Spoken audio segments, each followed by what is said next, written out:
Hello, today is Thursday, December the 2nd. We are in Davidson, North Carolina with some amazing people here on Everyday Heroes. Katie Klein-Martinez and her mother, Francine Walshin. That's right. And I want to let Katie talk to you about why we're here today. She's invited us to their home to talk about her everyday hero. So why don't you give us a story here that we can listen to? Okay. Ever since I can remember, since I was my daughter's age or younger, my mom and I had a very close friendship. She got us involved in EST when I was 10 years old. So we've always been around transformational work. We did the holiday project. We did all kinds of different workshops. She was always very open with me about anything I needed to talk about, communication, if I was sad or scared or anything. She, literally my best friend in the whole world. I mean, anything I ever went through, I tell her things I don't tell my friends.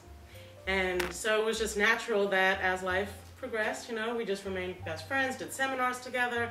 She lived with me for years. She's living with me now.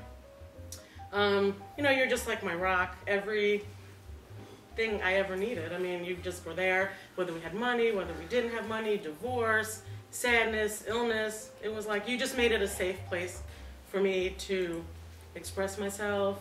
And you always made me feel right and beautiful and special, and but it's true. And you know, just no matter what I did, it was like she, you know, you just allowed me the freedom to be myself and never ever made me feel bad or wrong.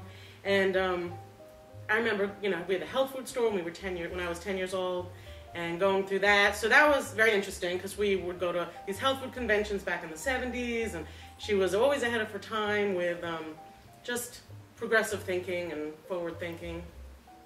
And then going through my divorce was actually a really wonderful experience. My daughter remained, you know, a straight A-B student, never affected us because of the communication that you gave to me, I gave that to her. So we're all like best friends. And that's the safest place to be. I never ever felt, you know, uncomfortable. And then obviously when you were diagnosed with cancer, this was, I really just got devastated. I mean, I literally went inside. I was darker than I've ever been. And this was just recently, a couple of months ago. I was going to say, when is this? Yeah, very recently. Actually, August 14th. August 14th. I got the diagnosis. And they did a PET scan and all that. And I'll never forget that moment. The doctor said, you have lung cancer, and there's not much. Could be stage 3 or 4. Not much and we they can, were not you know, positive. hope for. I took a look at her and she was crying. And never did I cry, never did I say, why me, or what's going to happen to me. I always knew that I was going to be all right. I always knew I was going to come out of that. Because that's who I am. I'm a survivor. And I went into a very, very deep place. I mean, I never cried so hard. It's like I killed her already, preparing myself, and felt this loneliness. This is my best friend, my partner, my everything. Like, oh my God, you know. And I had a wonderful friend through my mom from Florida who's amazing, and her name is Francines Story. And she called me, and I haven't spoken to her in a few years. And she called me and just coached me for like an hour and a half on the phone, and it changed my life. I was like, wow, okay, that's it.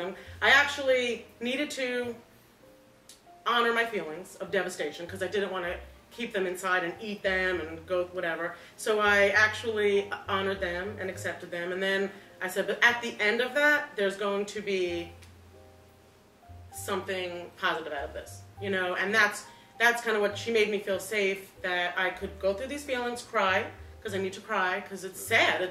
My mother has lung cancer. This is devastating.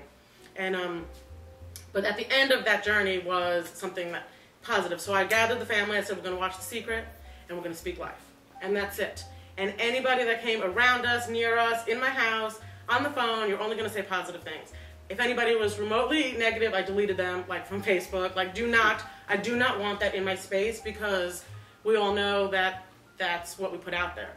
And I made them very clear, like, we're only going to have the positive. We even told the doctors, I only want to hear positive. I actually printed out a bunch of survivor stories and placed them in her room, so that is like those words are in her space. And I did hours and hours and hours and hours and hours of research on the internet and books, and I just said, that's it, we're going with a raw food diet, and we're going to look at Hallelujah Acres, which is raw food, and people that have not chosen chemo, but we felt that since she was so far gone, it was like stage 3B, that we will go ahead with the Western medication, but now also with the Eastern, and take, she's on... Well, I have acupuncture. I go to the chiropractor. My diet is strictly raw foods, carrot juice, vegetable juices, a Barley Max, which is a marvelous product, and it's all healthy enzymes and vitamins to cure my body. And I have not been sick one day since I've taken. They gave her all the symptoms she would get from chemo. Has more energy than me. She is cleaning, cooking, positive, blogging. I mean, walking with me through this neighborhood, for exercise, and the doctors were like blown out the water. Like 78 years old, and she was just like. Well, they all told me what to expect from chemo. You're going to be nauseous. You're going to be tired. You're going to, your body is breaking down. I said, what? That's not happening. I haven't thrown up. It's been a marvelous experience for me, and I know for sure that the last PET scan I took showed that the tumor had shrunk, and now I'm taking another one on Monday, and I know it's going to. And the lymph nodes originally had activity, and then the activity was gone, and through the first PET scan, and her blood levels are fantastic. I mean, it's like things. And my father died of lung cancer 15 years ago. This was not the case. I mean, he literally just shriveled up and died. So there's a message here as well. In addition to your personal fight with this word, you're also spreading a message about your fight and about what you're doing, and you reach out to me. What's next? I mean, well, she's going to be actually leading seminars. Well, so what I do, I did the S training in 1979, and I led seminars, and I did the workshops, and I did the 6th day, and I did all the things that Werner Erhard said would transform your life, and it certainly did. And so I've always just been very positive and wanted to see transformation in everybody, because I know people can transform their lives in a minute. And so I think for me, what's next is I'm doing workshops now, I'm blogging, I write articles for the local newspaper. I'm an advocate for early cancer prevention, and I want to get that word out. I don't know how to do it or where to begin, but had I been diagnosed 5 or 6 or 7 years ago, this would never have reached the stage that it's at now. Because the symptoms, when you get a symptom, that is the end result. That is the end of the problem. The symptom shows up when the results are, when your body is not healing and your body is malfunctioning. That's when you get the symptom. So in August, I was coughing. It wasn't every day, and it wasn't all the time, and it wasn't annoying to anybody but her. She said, if you're going to live here, you better stop that coughing. And so I did. I was in Florida at the time. I went to the doctor, and he took an x-ray, and he said, I think you should go back home and go to your doctor. And that cough lasted about 3 months. But that was the end result. That was the symptom showed up after I was in stage 3. So when they say people die of lung cancer because they don't check their symptom. And when they do check it, if it's a year or 2 later, they're gone. Like, I was thinking of Peter Jennings. He died of lung cancer. But yeah, because he probably didn't check it out when he was coughing or throwing up or mucus or whatever, and it deteriorated his whole body. Mine isn't spreading, mine is shrinking. And I am taking the chemo, but I'm also doing Eastern. I believe you have to do both. So I go to Best Acupuncture, they're right there in Kannapolis. I go to chiropractor in Davidson, the food I'm eating, and I intend to write a book. Because I'm blogging, and all the information and all the articles I write about are all motivational. And where can we find that? Okay, davidsonnews.net is the paper I write for, and the column is Young at Heart. Young at Heart. And they have it in the seniors, in the senior place, but it's for everybody. Well, she belongs to a senior group, and they're like, think she's like this amazing. And she was saying earlier before you got here, like, she can't even fathom that they feel that way about her because it's so natural for us. Like my friends, it's like, oh, that's Fran. Like they just love her and adore her. But like these people, that's not typical. This is not a normal, typical I was talking to 78-year-old. One of my friends who's from the senior group, and she says, Fran, you are an amazing woman, what you're doing, what you've done. And Katie's right. For me, it's a natural way of being. So I don't see myself as amazing, you know. If somebody else were doing what I'm doing, I probably would see it. But of myself, this is a natural way for me to be. I have to, you know, share my thoughts, and I want to write a book.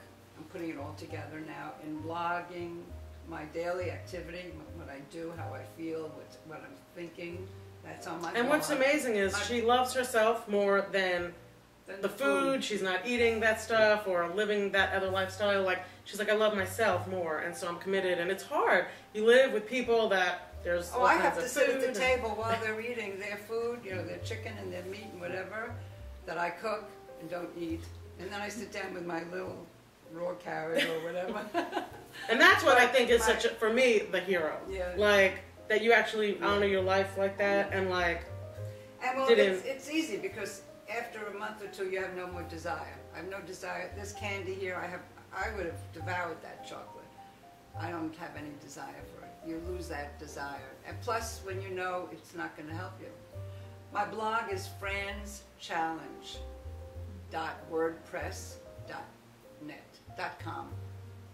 franschallenge.wordpress.com. And we'll get that and make sure that it's on the website. Okay. Well, we usually try to find some way to honor what you're doing. You are an everyday hero, not only to your family, but to everyone out there that's watching that. And something came to me, and what the rest of the people can't see is that we have the entire team from Positive World, which is one of the sponsor organizations for Everyday Heroes, here in the room. And I didn't know what it was going to be, and I didn't because I hadn't had a chance to speak with you. I'd like to make you a deal. You write the book. Positive World and Everyday Heroes will publish it for you. Okay. And share that message with everybody else. Anybody disagree? That's all nods yes behind the camera. I have no idea how to begin, because I have all the written material, but how to put it together, you know. We may have some I've resources. never written a book. You know what? And the first book that was written was the same way. No one had written one before. Exactly. We'll figure it out. We have yeah. resources we have to put you with. Thank you. I love that. I don't know how else to honor you now, but you honor us by being here and being who you are. And we may have opportunities for you to speak in this city. I know that my friends here in Charlotte know a lot of organizations that would love to hear your message. And thank you for sharing. I just have one more thing to say, which I think was also a miracle. About 2 months ago, when we had to take her for her first chemo, she was literally in a wheelchair because her mind was telling herself, I think I was in a mini depression, and which is normal. You hear you have cancer, and we don't know how long. Right away, your mind shuts down. You hit a brick wall. I slept literally all day long.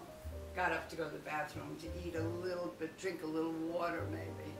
I lost about 15 pounds. Thank God.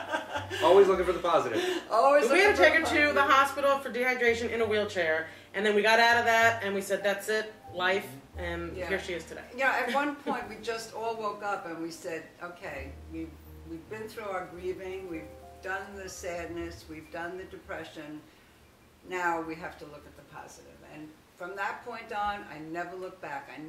I walked better. In fact, the doctor said to me, you know, you couldn't get out of the chair before. We had to help you out of the chair. And I just popped myself up, get out of the chair like that.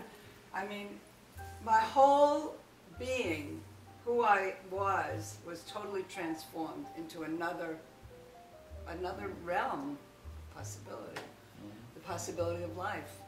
And that to me is a miracle, how the mind works. You just feed yourself positive information and you could do anything you want to do. That's my whole thing in life. You could do whatever you want. Well, thank you so much for sharing with us. Thank you. Thank you for the email that made all this happen. And may you continue to have all the success you have. Thank you. And we'll be in touch afterwards to find out where you are in the book, maybe get you some resources that might help you put that together. And my team here today behind us, the Positive World team, is committed to helping you get that message out. You already have the blog. We'll make sure that's on the website so people can share. Otherwise, this is Everyday Heroes from Davidson, North Carolina. Can't wait to see you next time.